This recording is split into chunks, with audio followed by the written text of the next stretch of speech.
ఉగ్రవాదులు కోరుకున్నటువంటి 3. నెంబర్ 1, ప్రపంచవ్యాప్తంగా మళ్ళీ కాశ్మీర్ అనేది వివాదాస్పద స్థలం అని గుర్తించడం. అది సాధ్యమైంది. నేషనల్, ఇంటర్నేషనల్ ప్రొజెక్షన్ అంతా. నెంబర్ 2, భయం కల్పించాలి. అక్కడికి పర్యాటకానికి రావాలంటే, ఎందుకంటే ఎవరు పట్టించుకోని కాశ్మీర్ అంటే సరదాగా వచ్చేస్తున్నారు అందరూ. కాశ్మీర్కి రావాలంటే భయం పుట్టాల. ఆ లక్ష్యం నెరవేరింది. అక్కడ ఉన్నోళ్ళే తిరిగి వచ్చేస్తుండటం వల్ల.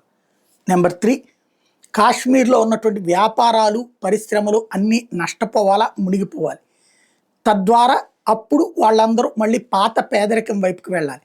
ఆ పేదరికంలో ఉన్నప్పుడు వాళ్ళు గతి లేక వీళ్ళు ఇచ్చే డబ్బుల కోసం తీవ్రవాదం వైపుకు లేదా రాళ్ళేసే కార్యకలాపాలకు ఇట్లాంటి వాటికి చేరతారు. ఇప్పుడు టూరిజం ఆగితే సేమ్ పరిస్థితి వస్తుంది. ఆ దిశగానూ నడుస్తుంది.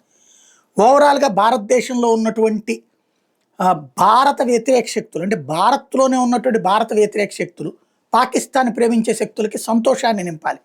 అప్పర్ హ్యాండ్ ఇండియా ఉండటం భారతదేశంలో ఉన్న పాకిస్తానీ ప్రేమికులకి నచ్చదు.